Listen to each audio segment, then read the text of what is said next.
Hello friends, welcome back to the channel. मैं जानती हूँ थोड़ा लेट हो गया इस बार की वीडियो आने में। कोई बात नहीं, हम लोग हमारा नेक्स्ट लेक्चर शुरू करते हैं। हमारा जो नेक्स्ट लेक्चर है वो अगेन मेजरमेंट ऑफ लेंथ पर है। हम लोगों ने मेजरमेंट ऑफ लेंथ पर एक लेक्चर ऑलरेडी देखा है जहाँ पे हम लोगों ने लार्जर लेंथ्स को मेजर किया है विथ पैरेलैक्स मेथड। यहाँ पर हम लोग सीखेंगे कि हम लोग स्मॉलर डिस्टेंसेस को कैसे मेजर करते हैं विथ सम डिफरेंट मेथड, जैसे मॉलिक्यूल की डिस्टेंस हो गई, रेडियस हो गया, न्यूक्लियस एटम्स की डिस्टेंसेस हो गई, जिनको हम लोग स्क्रू गेज या वर्नियर कैलिपर या फिर हमारे रूलर से मेजर नहीं कर सकते। तो हम लोग देखेंगे कि हम लोग उस चीज़ को कैसे करते हैं। ठीक है, अगर आप लोगों को मेरे लेक्चर की पीडीएफ चाहिए तो आप लोग मुझे टेलीग्राम चैनल पे फॉलो कर सकते हैं। यहाँ पर मैं अपने हर लेक्चर की पीडीएफ को शेयर करूँगी, और या फिर आप लोग मुझे फेसबुक पर भी फॉलो कर सकते हैं। ओके, सो हम लोगों ने लास्ट लेक्चर में देखा था कि कुछ हम लोगों ने इस तरह की बड़ी बिल्डिंग थी, इस तरह की कुछ डिस्क था, डिस्क के बारे में देखा था। ये अगेन रिपीटेड इमेज है। अगर आप लोगों ने वो मेरा वीडियो नहीं देखा है तो आप लोग देख सकते हैं, जहाँ पर हम लोगों ने पैरेलैक्स मेथड को डिस्कस किया हुआ है और जहाँ पर हम लोगों ने स्टार या फिर बड़ी बड़ी गैलेक्सीज जैसी चीज़ों को कैसे मेजर किया जाता है वो चीज़ हम लोगों ने देखी है। ठीक है, तो यहाँ पर हम लोग देखेंगे कि जैसे स्मॉलर चीज़ है, जैसे हमारी ब्लड सेल हो गया या फिर एटम की रेडियस हो गई या फिर न्यूक्लियस की रेडियस हो गई, तो हम लोग इसको कैसे मेजर करते हैं यहाँ पर हम लोग सीखेंगे। ओके, सो सी हमारा यहाँ पर जो चीज़ है वो है estimation of very small distances. ठीक है, सो समझ लो कि हमें पता है कि न्यूक्लियर की जो भी साइज़ होती है वो बहुत छोटी होती है।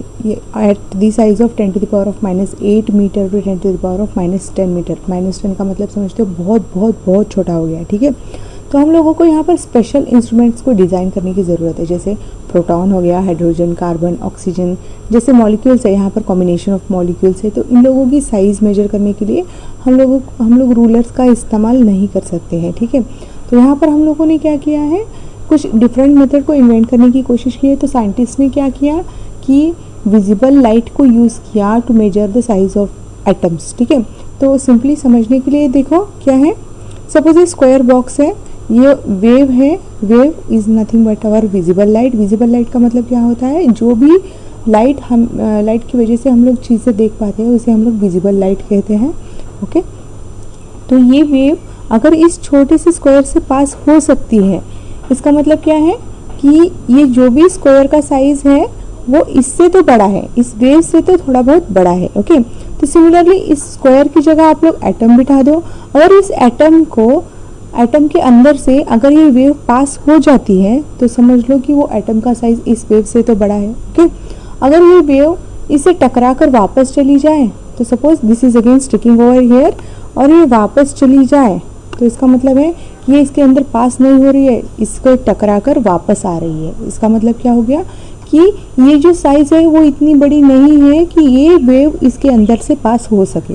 Getting it?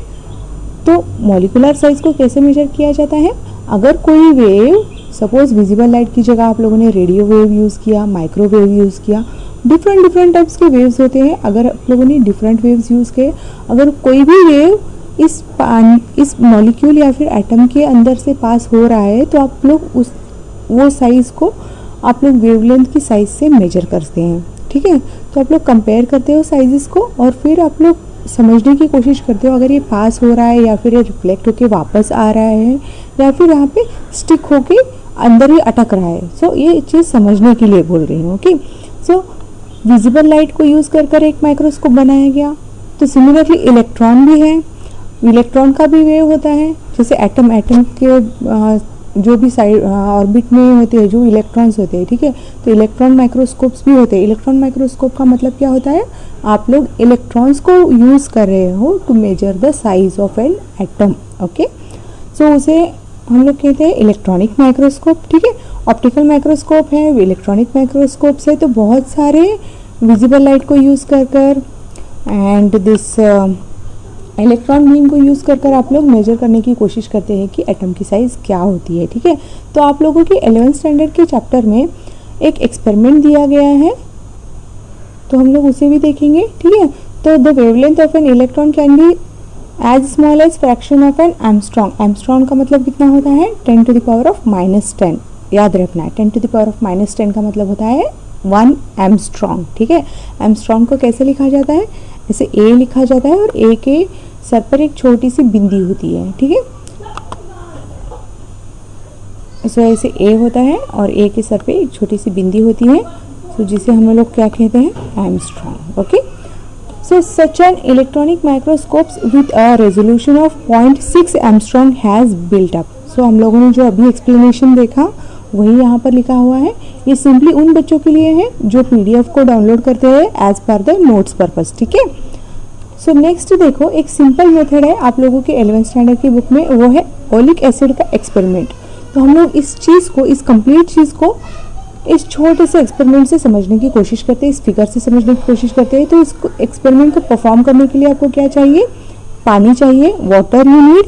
सो वाटर हमने ले लिया, वाटर के ऊपर क्या कर दिया, लाइकोपोडियम पाउडर को डिस्ट्रीब्यूट कर दिया, थोड़ा सा डाल दिया और फिर आप लोगों ने एक सॉल्यूशन प्रिपेयर किया। वो सॉल्यूशन क्या है, वो है ओलिक एसिड का सॉल्यूशन। कैसे क्योर करोगे आप, सपोज एग्जांपल के लिए अगर आप लोगों ने एक ड्रॉप ओलिक एसिड का लिया है तो आप लोग उस सपोज एक फ्लास्क है, suppose this is the flask, तो आप लोगों ने इसमें एक ड्रॉप ओलिक एसिड का डाल दिया और आप लोगों ने उसमें 20 ड्रॉप्स ऑफ अल्कोहल डाल दिया और उसको मिक्स कर दिया, तो एक काइंड ऑफ सोल्यूशन बन गया।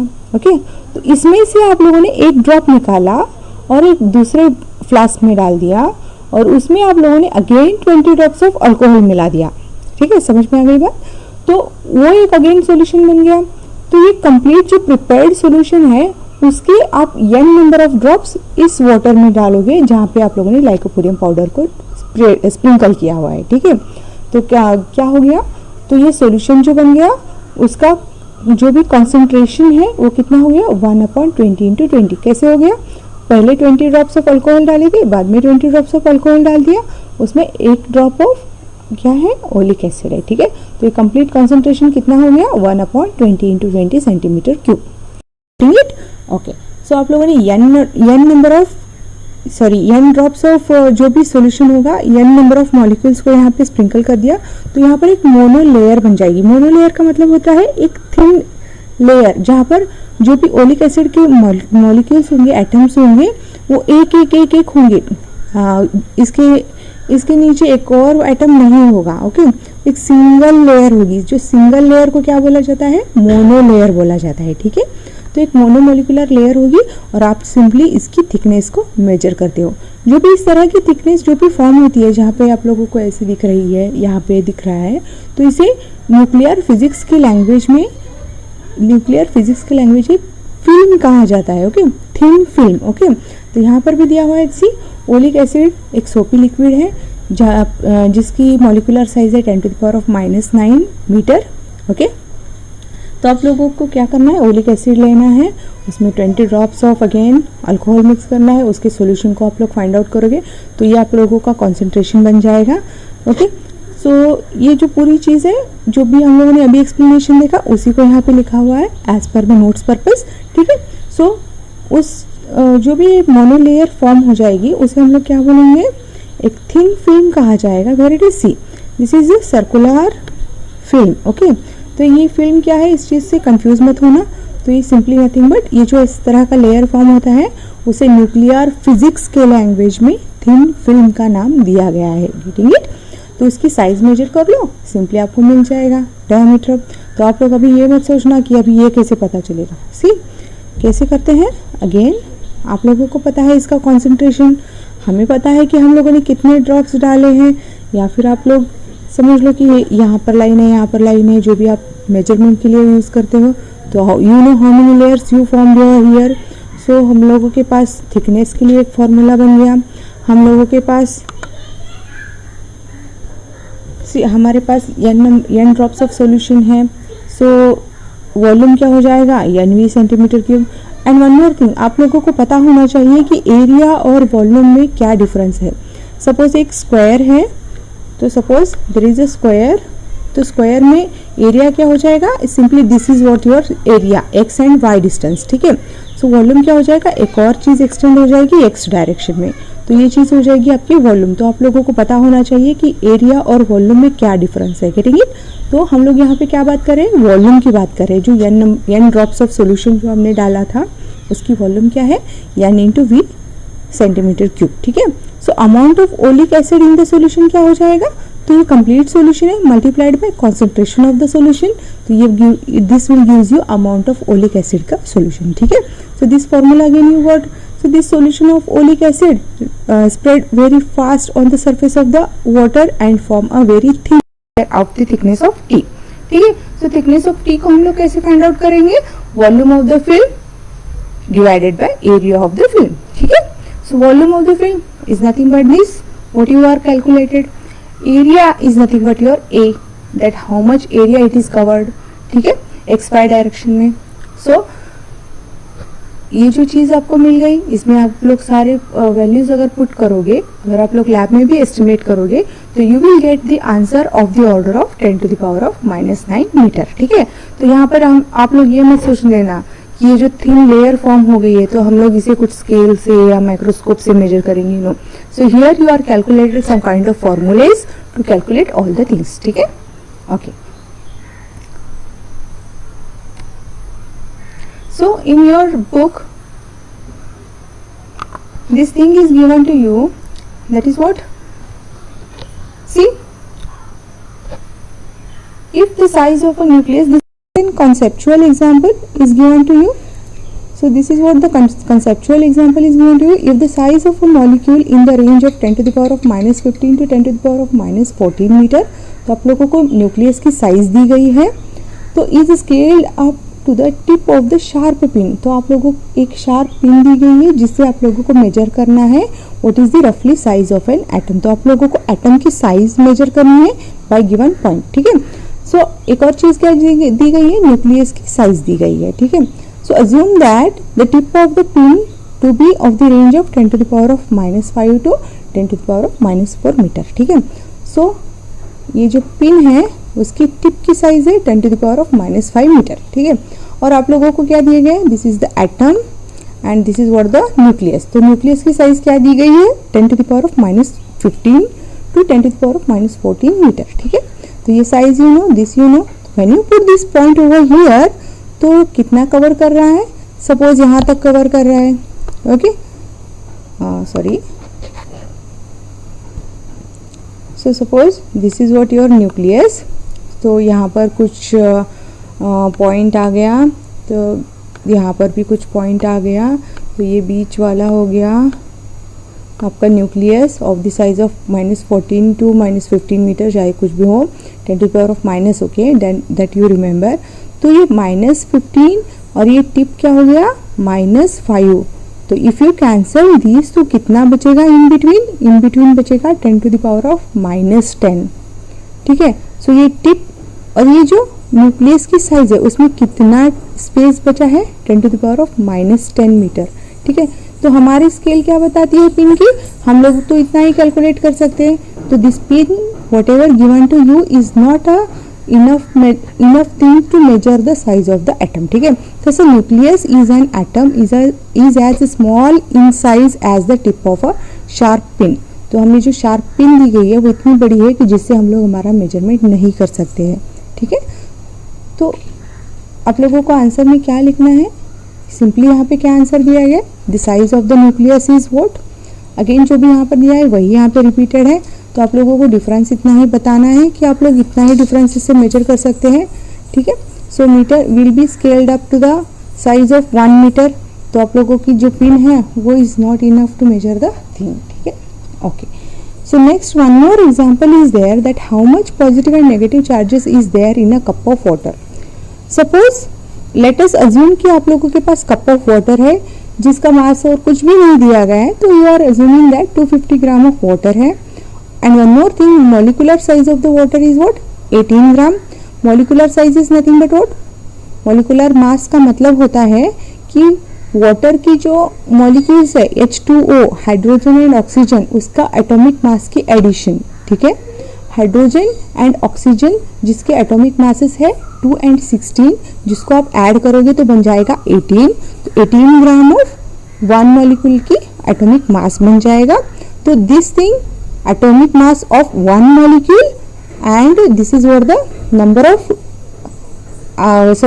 amount of water is there in the cup of water, ठीक है।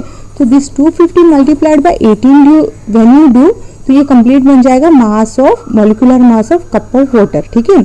And 1 mole is nothing but what 6.02 into 10 to the power of 23 molecules, ठीक है। तो एक मॉलिक्यूल की मास, एक मॉलिक्यूल का 1 मोल का वैल्यू कितना है 6.02 into 10 to the power of 23 molecules. And what you have number of molecular mass 250 divided by 18, ठीक है। तो therefore the number of molecules in cup of water is nothing but 250, जो भी आपकी वैल्यू दी गई है, divided by molecular mass multiplied by this is what 1 mole value, ठीक है। So this you are writing over here.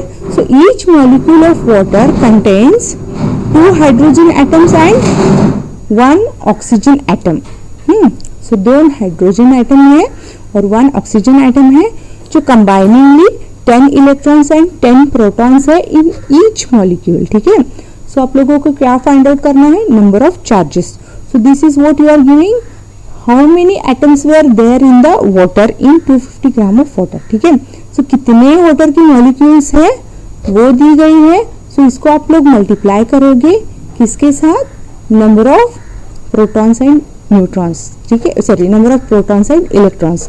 एक और चीज, आपकी बुक में यहाँ पर सिर्फ एक ही 10 दिया हुआ है। से what you are asked to calculate positive and negative, so you have to multiply 1 more 10 over, ठीक है। सो आप लोग ये जो एक्सप्रेशन लिख रहे हो, यहाँ पर एक और चीज मिसिंग है, that is nothing but multiplied by 10, ठीक है। So multiplied by 10, sorry, so multiplied by 10 यहाँ पे एक और ऐड करना, तो आप लोगों को ये कैलकुलेशन करेक्टली आ जाएगा, ठीक है। सो याद रखना क्या कर रहे हो आप लोग यहाँ पर, क्योंकि आप लोगों को अमाउंट ऑफ वाटर नहीं दिया गया है, तो amount of water you are considering to be 250 gram, जिसको आप लोग मॉलिक्यूलर मास के साथ डिवाइड कर रहे हो। Why you are dividing it, to get the number of molecules in the cup of water. तो नंबर ऑफ मॉलिक्यूल्स कैसे फाइंड आउट मिलेगा आप लोगों को, कि आप लोग क्या करोगे, नंबर ऑफ मॉलिक्यूल्स की 1 मोल में कितने नंबर ऑफ मॉलिक्यूल्स है आप लोग वो कैलकुलेट करोगे। सो 1 मोल में आप लोगों को 6.02 into 10 to the power of 23 molecules होंगे, जिसको आप लोग मल्टीप्लाई करोगे 250 by 18 ग्राम से, तो आप लोगों को कुछ वैल्यू मिलेगी। So that you are multiplying with 10 electrons and 10 protons, since oxygen और हाइड्रोजन के नंबर ऑफ प्रोटॉन्स और इलेक्ट्रॉन्स बन जाते हैं 20, तो सॉरी 10 into 10। एक और चीज है कि जो भी मैग्नीट्यूड वैल्यू है इलेक्ट्रॉन्स और प्रोटॉन्स की रफली इक्वल टू है जो भी आप लोग कूलम में लोग मेजर करते हो। So charge is nothing but 1.6 into 10 to the power of -19 coulomb. So यहाँ पर सिर्फ एक ही 10 नहीं आएगा, अगर आप लोग एक ही 10 से मल्टीप्लाई करोगे तो that means you are calculating only for protons either और for electrons. So you have to calculate for both protons and electrons, so that you are multiplying here with 2 times 10. Okay, so this is 1 10, this is another 10. या फिर आप एक और चीज कर सकते हो, यहाँ पर आप 10 to the power डायरेक्टली 25 लिख लो, तो you will get the answer, ठीक है। सो यहाँ पर एक प्रिंटिंग मिस्टेक है आई गेस आप लोगों की बुक में, तो यहाँ पर आप लोग इस कैलकुलेशन को एक बार चेक कर लेना, ठीक है। So calculate this answer with this multiplied 10, ठीक है। एक और चीज, always remember to put correct value of 10 to the power, इधर प्लस और माइनस, ठीक है। प्लस और माइनस में गड़बड़ मत करना, जो भी वैल्यू आ जाएगी उसको अच्छे से लिखना, अच्छे से। सपोज आप लोगों को अगर एमसीक्यू में ये चीज दी गई है तो वहां पर कैलकुलेट करना मत भूलना, ओके। तो आप लोगों की बुक में एक और चीज दी गई है रेंज ऑफ लेंस के बारे में। सो रेंज ऑफ लेंस देखो 10 to the power of +26 से हम लोगों ने 10 to the power of -14 15 तक की कैलकुलेशन की है। Larger lengths are nothing but 10 to the power of 26, ठीक है। आप लोगों की बुक में क्या दिया है, 1 फर्मी की वैल्यू दी गई है, that is nothing but 10 to the power of -15 जो है न्यूक्लियस की साइज, ओके। 1 एंगस्ट्रॉम की वैल्यू दी गई है, that is nothing but 10 to the power of -10। तो हम लोगों ने क्या क्या कैलकुलेट किया है, 10 to the power of -15 calculate किया है, 10 to the power of -10 की वैल्यू कैलकुलेट की है। And one more thing, astronomical unit. Astronomical unit क्या होता है, the distance between earth to the sun, जो भी वही वैल्यू है उसे हम लोग क्या कहते हैं, 1 एस्ट्रोनॉमिकल यूनिट, जिसकी वैल्यू है 1.496 इंटू 10⁻11 मीटर्स। ओके, एक और चीज, 1 लाइट ईयर की वैल्यू क्या होती है, 1 light year is nothing but the light time taken by the light to travel the distance in 1 year. ठीक है, सो जिसे ऑलवेज कैलकुलेटेड है, कैलकुलेट किया हुआ है। ओके, 1 लाइट ईयर की value is nothing but 9.46 into 10⁻+15 metres. Okay, so 1 parsec की value होती है, what is nothing but parsec is the distance at which average radius of earth's orbit stands on an angle of 1 arc second. ठीक है, तो ये चीज अभी के लिए तो इम्पोर्टेंट नहीं है, बट अगर आप लोग अगर 12th में अगर कुछ कैलकुलेशंस करना है आगे जाकर तो ये चीज़ें आप लोगों को मैटर करेंगी। ओके, सो 1 मीटर से 10⁻+26 टू 10⁻−14 15 तक के मेजरमेंट्स को हम लोगों ने यहाँ पे देखा है। ठीक है, सो मेजरमेंट ऑफ मास के बारे में हम लोग अगले वीडियो में डिस्कस करेंगे। So like share subscribe the channel. अगर आपको लेक्चर अच्छा लगा तो लाइक बटन ज़रूर हिट करना, जिससे मुझे फीडबैक मिलेगा कि मेरा लेक्चर कैसा था। Okay, stay tuned, stay safe.